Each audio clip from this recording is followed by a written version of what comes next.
Well dear students, कुछ disturbance आ गया था और आगे अब इसे रिज्यूम कर रहे हैं। रिज्यूम का मतलब है काम को पुनः शुरू करना। जैसे कोई काम बीच में रोकना पड़ गया, उसे दोबारा शुरू करने को कहते हैं resume. I am resuming now.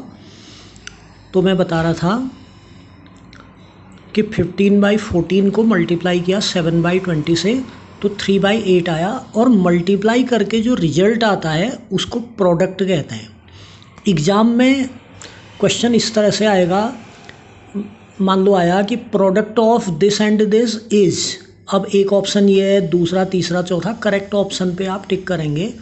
तो प्रोडक्ट का मतलब है मल्टीप्लाई करके जो आंसर आता है उसे प्रोडक्ट कहते हैं।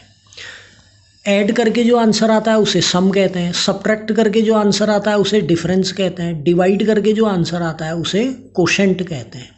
ठीक है, अब डिवाइड पे आ रहा हूँ। मान लो ये कहा होता कि 12 अपॉन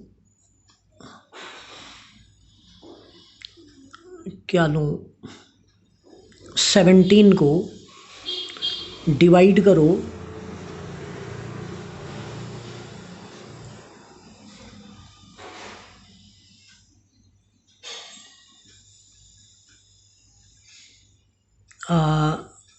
मान लो 6/34 से।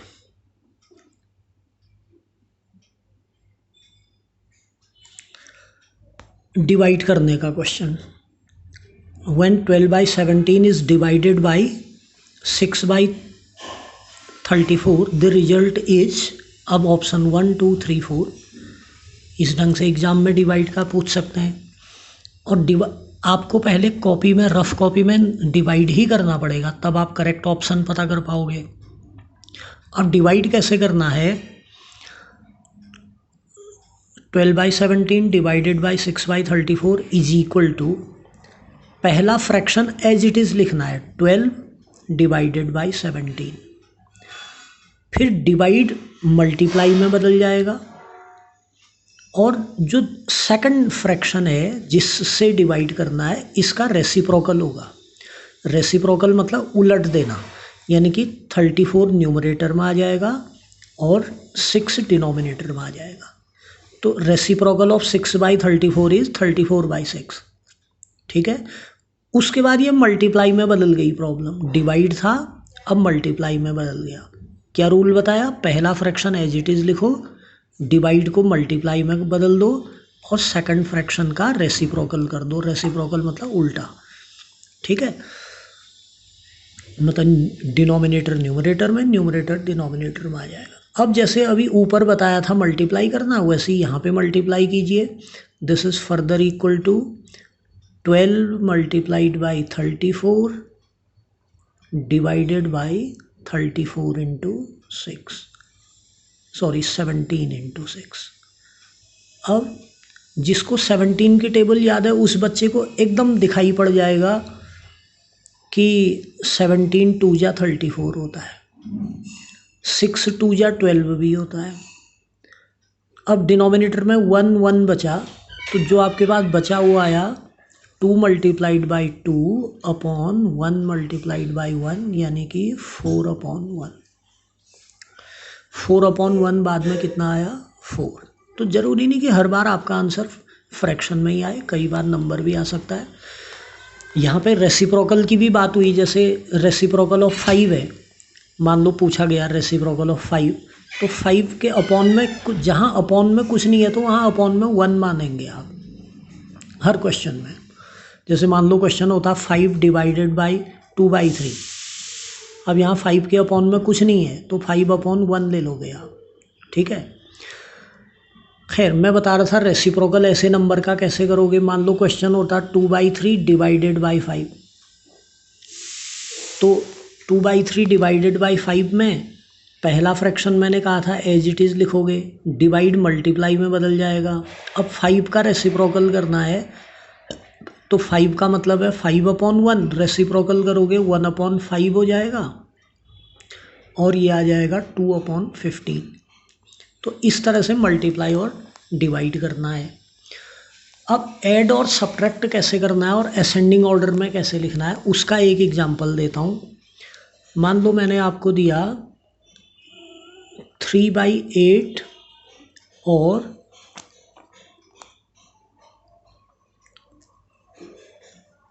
5/12 को ऐड करो। एग्जाम में क्वेश्चन की लैंग्वेज होगी this sum of this and this is, फिर ऑप्शन 1 2 3 4 करेक्ट ऑप्शन पे टिक करना है, लेकिन पहले सम करना आना चाहिए। तो जैसा मैं पहले बता चुका हूँ कि ऐड सब्ट्रैक्ट और असेंडिंग ऑर्डर में लिखने का अगर क्वेश्चन है तो आपको एलसीएम लेना पड़ेगा। तो वो एलसीएम 8 और 12 का एलसीएम कैसे लेते हैं, 8 12 2 से डिवाइड हो रहा है लेकिन 4 से भी हो रहा है तो हम बड़े से बड़े नंबर को ले सकते हैं। अगर 4 से दोनों डिवाइड हो रहे हैं तो मैंने 4 भी ले सकते हैं, अदरवाइज आप क्या पता 2 भी लेते, 2 से भी ठीक होगा। 2 से 2 बार लेना पड़ेगा, 4 से 1 बार काफ़ी है। तो 4 से डिवाइड किया तो 4 2 जा 8, 4 3 जा 12। फिर दूसरी बार 2 से डिवाइड किया तो 1 3, फिर 3 से डिवाइड किया 1 तो होता नहीं 1। अब एलसीएम आ गया 4 2 जा 8 3 जा 24, तो इसको इक्वल टू 24 एलसीएम आ गया। ठीक है। अब आगे का काम बहुत ध्यान से सुनना, मैं थोड़ा सा मुश्किल मेथड बता रहा हूँ लेकिन ये सब पे चलता है इसीलिए इसी मेथड को बता रहा हूँ। इस एलसीएम 24 को डिनोमिनेटर 8 से डिवाइड करोगे आप, और ये दिमाग में ही करना आना चाहिए, मतलब ये काम जो मैं लिख रहा हूँ आपको लिखने की ज़रूरत नहीं पड़नी चाहिए। 24 डिवाइडेड बाई 8, 8 3 जा 24, ये ओरल दिमाग में सोच लो आप इस बात को कि डिनोमिनेटर 24 को 8 से डिवाइड किया तो 3 आया। उस 3 से जो डिवाइड करके 3 आया है उस 3 से न्यूमरेटर 3 को मल्टीप्लाई करेंगे तो 3 3 जा 9। इत्तेफाक से न्यूमरेटर भी 3 है, अगर ये 2 होता तो 3 2 जा 6, अगर ये 7 होता तो 3 7 जा 21। ठीक है। तो क्या किया, 8 से 24 को डिवाइड किया, 3 आया, 8 3 जा 24, उस 3 से 3 को मल्टीप्लाई किया 9 आया प्लस। उसी तरह से यहाँ पे सोचना है कि 12 से 24 को डिवाइड करेंगे, 12 2 जा 24 डिवाइड करके 2 आया, मतलब ये दिमाग में सोचना है आपने 12 से डिवाइड करना है 24 को, 12 2 जा 24 2 आया। इस 2 से जो डिवाइड करके 2 आया है उस 2 से 5 को मल्टीप्लाई करेंगे 10 आया, और फिर 10 + 9 19/24 सम हो गया 19/24। इस तरह से ऐड करना है, ये मैंने ऐड करने का एग्जाम्पल दिया। एक सब्ट्रैक्ट करने का एग्जाम्पल देता हूँ। जैसे मान लो कहा जाता कि 7/6 में सब्ट्रैक्ट करो 1/3। अब इस बार 6 और 3 का एलसीएम लोगे आप। ठीक है, 6 और 3 का एलसीएम लोगे तो एक और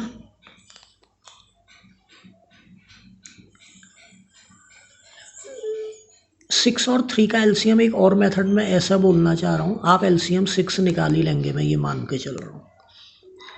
वैसे जब दो नंबर जिनका आप एलसीएम निकाल रहे हैं उनमें बड़ा नंबर छोटे की टेबल में आता है तो तुम्हें एलसीएम के लिए ये मेहनत की ज़रूरत ही नहीं है, जो बड़ा नंबर है खुद एलसीएम होगा अगर बड़ा नंबर छोटे की टेबल में आता है। तो क्योंकि 3 2 जा 6, 3 की टेबल में 6 आता है इसलिए 6 ही एलसीएम है। आप इस मेथड से भी निकालेंगे तो 6 ही आएगा। ठीक है। जैसे 7 और 14 का एलसीएम 14, जैसे 7 और 21 का एलसीएम 21, ये मतलब है। फिर वही प्रोसीजर होता है जो यहाँ पर था, 6 से 6 को डिवाइड किया 1, 1 से 7 मल्टीप्लाई हुआ 7, माइनस 3 से 6 को डिवाइड किया 2, 3 2 जा 6 2, 2 से 1 मल्टीप्लाई हुआ 2 1 जा 2, और बाद में आ गया 5/6। तो ऐड और सब्ट्रैक्ट करने का मेथड्स बिल्कुल वही है, सिर्फ यहाँ ऐड में प्लस होगा तो सब्ट्रैक्ट में ये माइनस है। मान लो ऐड होता तो यहाँ प्लस होता, यहाँ प्लस होता, आंसर 9/6 आता ऐड करने में। और असेंडिंग ऑर्डर में लिखने का एक एग्जांपल दे रहा हूँ। मान लो आपसे कहा जाता 1/2 3/4 और 5/6 का को असेंडिंग ऑर्डर में लिखो। ठीक है, तो पहले आप इन तीनों का एलसीएम निकालेंगे। ठीक, तीनों का एलसीएम 2 और 4 और 6, तीन का एलसीएम आप निकालोगे तो ये एलसीएम आएगा 12। ठीक है, फिर 2 से 12 को डिवाइड किया 6, 6 से 1 को मल्टीप्लाई किया 6, मतलब वही मेथड है जो ऐड और सब्ट्रैक्ट करने के लिए, सिर्फ बीच में कॉमा है। ऐड करने में बीच में प्लस था, सब्ट्रैक्ट करने में माइनस था, असेंडिंग ऑर्डर में लिखने में कॉमा है। फिर 4 3 या 12, 3 3 या 9, फिर 6 2 या 12, 2 5 या 10। अब ये खुद ही असेंडिंग ऑर्डर में, मान लो मैं हाफ को पीछे लिखता, ठीक है, यहाँ लिखता हाफ, तो मेरा 6 यहाँ होता पीछे, बस कि इनको असेंडिंग ऑर्डर में लिखो।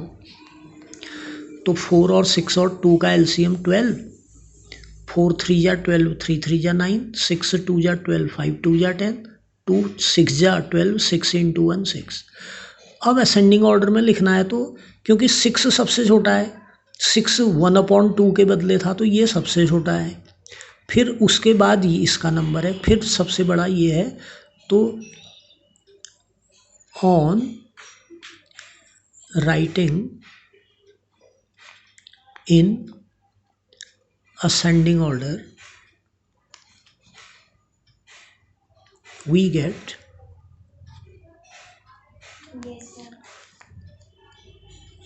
1/2 is less than 3/4 is less than 5/6।